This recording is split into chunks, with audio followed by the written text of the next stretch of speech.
ആരാടാ M D? കയ്യൂക്കുള്ള റൗഡികളെ വെച്ച് എന്റെ കൺസ്ട്രക്ഷൻ കോൺട്രാക്ട് തട്ടിയെടുക്കാൻ നോക്കുന്നോടാ. നീ ഏത് റൗഡിയെ വെച്ചാണ് ഇതുവരെ കളിച്ചത്? ആ റൗഡി ഇപ്പൊ എന്റെ കൂടെയാടാ. എന്താടാ മൂടും തിരിഞ്ഞിരിക്കുന്നത്? നേരെ നോക്കടാ, നിന്റെ കരച്ചിലത് കാണട്ടെ. കസേരയോട് പറഞ്ഞ ഒന്നും വേസ്റ്റ് ആയിട്ടില്ല, കേൾക്കേണ്ട ആള് കേട്ടിട്ടുണ്ട്.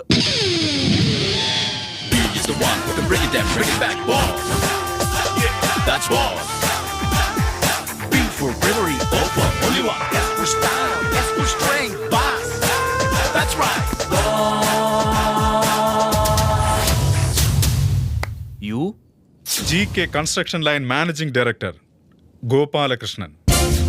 നീ MD യോ? ഈ സീറ്റിലിരിക്കുമ്പോൾ MD, ഫൈറ്റ് ചെയ്യുമ്പോൾ റൗഡി, ടോട്ടലായിട്ട് നിന്നെക്കാളും ബെറ്റർ KD. സർപ്രൈസ് ആയോ? നീ എന്ത് വിചാരിച്ചടാ? ദാഹിക്കുന്നുണ്ടോ? Ice cream, cool drinks, chocolate, lassi. അത് കൂളാ. എടാ GK, ബിസിനസ്സിൽ എന്നോട് ഏറ്റുമുട്ടുന്നത് ആ ഭാർഗവനെ അടിച്ചിട്ടതുപോലെ അത്ര നിസാരമല്ലെന്നോർത്തോ? ആരെക്കാളും നമ്പർ 1 കൺസ്ട്രക്ഷൻ കമ്പനി ഓണറാ ഞാൻ. അതുകൊണ്ടാ നിന്നോട് മുട്ടിയത്. നമ്പർ 3യോട് മുട്ടിയാൽ 3 ആകൂ, 2വിനോട് മുട്ടിയാൽ 2 ആകൂ, നമ്പർ 1നോട് മുട്ടിയാലേ 1 ആകൂ. That is GK. G എന്നാൽ ഗട്സ്, K എന്നാൽ കലേജ. അപ് ടു ജാ. ഞാൻ ഇതുവരെ ഉയരങ്ങളിലെത്താൻ അല്ല ശ്രമിച്ചിട്ടുള്ളത്, മറ്റുള്ളവരെ വലിച്ച് എങ്ങനെ താഴെയിടാമെന്നായിരുന്നു എന്റെ ചിന്ത. നിന്നെയും ചവിട്ടി താഴെയിടും ഞാൻ. എനിക്ക് വൈരാഗ്യം തോന്നിയാൽ ഭ്രാന്തന്മാരെക്കാൾ കഷ്ടാവും ഞാൻ. വൈരാഗ്യം തോന്നിയില്ലെങ്കിലും അതുപോലെ തന്നെ അണ്ണാ.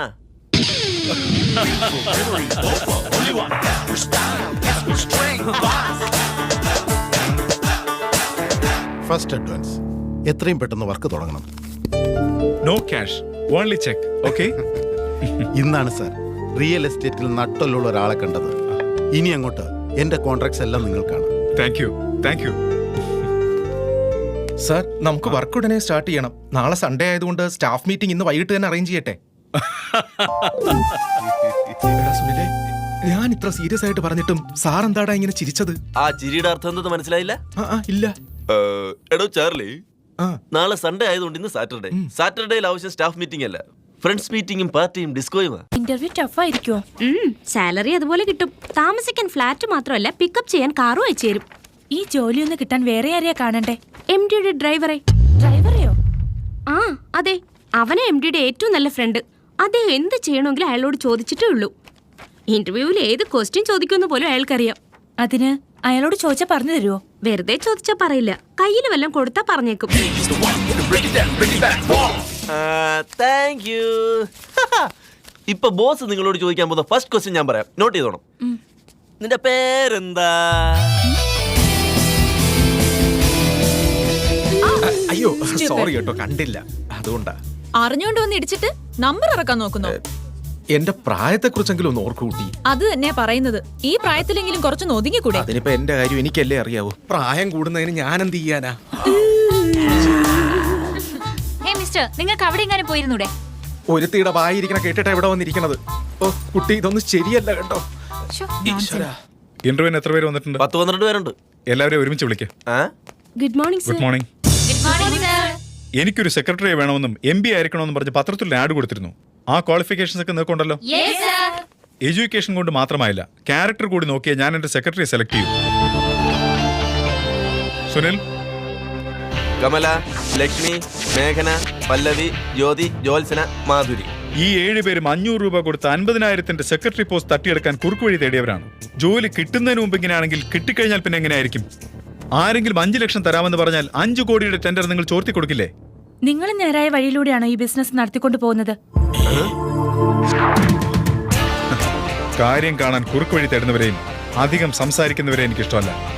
You can go. Come on girls, 500 rupees കൊടുത്ത് ഇവിടെ ജോലി കിട്ടിയില്ലെങ്കിൽ 5000 കൊടുത്ത വേറെ കമ്പനി കിട്ടുമോ നോക്കാം. എന്നാ തന്റെ 500 രൂപ പോയി മീൻ വാങ്ങിക്കും. Next, Stella, Mary, Sindhu. Corporate ഓഫീസിൽ ജോലി ചെയ്യുമ്പോൾ ആണും പെണ്ണുമെല്ലാം ഫ്രണ്ട്സിനെ പോലെ ഇടപെടണം. ഓരോ ആണുങ്ങളും തന്നെ ശ്രദ്ധിക്കുന്നു എന്ന് തോന്നലുള്ള എല്ലാ പെണ്ണുങ്ങളും ബ്യൂട്ടി കോൺഷ്യസ് ആയിരിക്കും, ഡ്യൂട്ടി കോൺഷ്യസ് ആയിരിക്കുകയില്ല. അതുകൊണ്ട് മൈൻഡ് മെച്ചൂറായ മോഡേൺ പെൺകുട്ടികളെ പോലെ ആകാൻ ശ്രമിക്കൂ, എങ്കിൽ രക്ഷപ്പെടും. Sorry sir. ജീവിതത്തിൽ ഒരിക്കലും ഇനി ആ വാക്ക് ഉപയോഗിക്കാതിരിക്കാൻ ശ്രദ്ധിക്കേ. സർ, ഇത്ര ടഫായ ഒരു ബോസിന്റെ കൂടെ വർക്ക് ചെയ്യാൻ എനിക്ക് താല്പര്യമില്ല. ബോസ് എന്നാൽ ഫ്രണ്ടിനെ പോലെ ആയിരിക്കണം. സാറ്റർഡേ നൈറ്റ് താൻ ക്ലബിൽ വന്നാൽ ഫ്രണ്ട്ഷിപ്പ് കാണിക്കാം. ഓഫീസിൽ no friendship. Thanks sir. Boss ആയാലും ഇങ്ങനെ ഇരിക്കണം സർ. ഹാൻഡ്സമായി, ഡൈനാമിക് ആയി. എന്നാൽ സെക്രട്ടറി മാത്രം തന്നെ പോലെ ആവരുത്. മുഖസ്തുതി പറയുന്നവരെ എനിക്ക് തീരെ ഇഷ്ടമല്ല. You can go. ഇനിയിപ്പോ എന്ത് ചെയ്യും സാർ? ഞാൻ ഇത്ര സീരിയസ് ആയിട്ട് ചോദിച്ചിട്ട് സാർ എന്താ ഇങ്ങനെ ചിരിക്കുന്നത്? വേണ്ടത് കിട്ടുന്നവരെ ഈ GK കോംപ്രമൈസ് ചെയ്യില്ല. പക്ഷെ ഒരബദ്ധം പറ്റി. തന്റെ കാര്യം തന്നെ. അല്ല ചേട്ടാ, ആൾക്കാരിൽ പെൺഭ്രാന്തന്മാരുണ്ട്, സിനിമാ ഭ്രാന്തന്മാരുണ്ട്, ക്രിക്കറ്റ് ഭ്രാന്തന്മാരുണ്ട്. ചേട്ടന് മാത്രം എന്താ ഒരു ഭ്രാന്തും ഇല്ലാത്തത്? എന്തെങ്കിലും വേണ്ട ചേട്ടാ? ഉണ്ടല്ലോ, കാർ ഭ്രാന്ത്. ഓ, അത് ശരിയാണല്ലോ. മാർക്കറ്റിൽ ഇറങ്ങുന്ന ഏത് കാറും അന്ന് തന്നെ വാങ്ങിയില്ലേ ഉറക്കം വരുമോ? ഞാനാണെങ്കിൽ കാർ മാറി മാറി ഓടിച്ച് ഡ്രൈവിങ്ങേ മറന്നുപോയി. അതല്ലേടാ, നിന്നെ ഇരുത്തി ഞാൻ തന്നെ ഡ്രൈവ് ചെയ്യുന്നത്. Stop please. Stop sir, accident ആണ്. അർജന്റ് ആയി ഹോസ്പിറ്റലിൽ കൊണ്ടുപോകണം. Serious ആ? Yes, he's alive. സുനിൽ, വേഗം. Thank you sir.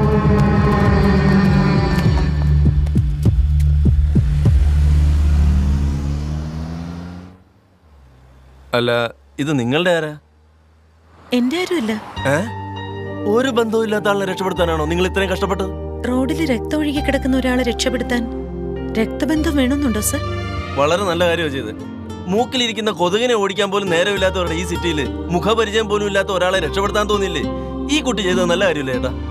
വേറെന്തെങ്കിലും കാര്യം ഉണ്ടായിട്ടാവും.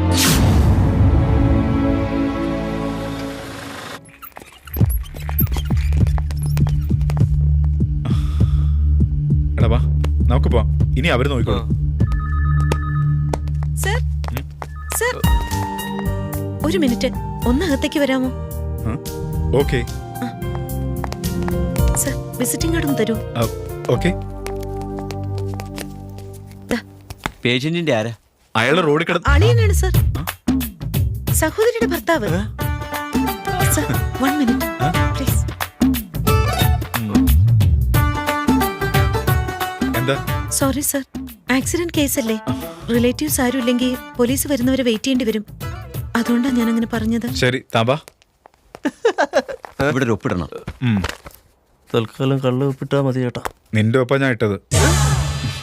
അഡ്മിഷൻ ഫീ 1000 രൂപ അടയ്ക്കണം.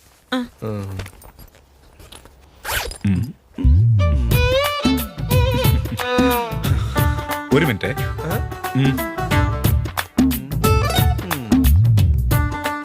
സാറിന് വിരോധം തോന്നില്ലെങ്കിൽ 1000 രൂപ കടം തന്നാ നാളെ ഞാൻ തിരിച്ചു തരാം. താൻ ആരാണെന്നോ ഏതാണെന്നോ എനിക്കറിയില്ല. തന്റെ കയ്യിൽ നിന്നായ പൈസയും ഇല്ല. അർദ്ധരാത്രി പിന്നെ എന്ത് ധൈര്യത്തിലാ താൻ ഇതിനൊക്കെ ഇറങ്ങി തിരിച്ചത്? ആരെങ്കിലും ഒരാൾ സഹായത്തിന് എത്തുമെന്ന് എനിക്ക് ഉറപ്പുണ്ടായിരുന്നു. സാർ വന്നത് ഭാഗ്യായി. ഓക്കേ. ഡോക്ടർ സാർ, എന്റെ ചേട്ടന്റെ അളിയനിപ്പോ എങ്ങനെയുണ്ട്? കൃത്യസമയത്ത് എത്തിച്ചത്, കുഴപ്പമൊന്നുമില്ല. സാർ ചെയ്തത് വലിയൊരു സഹായമാണ്. ആ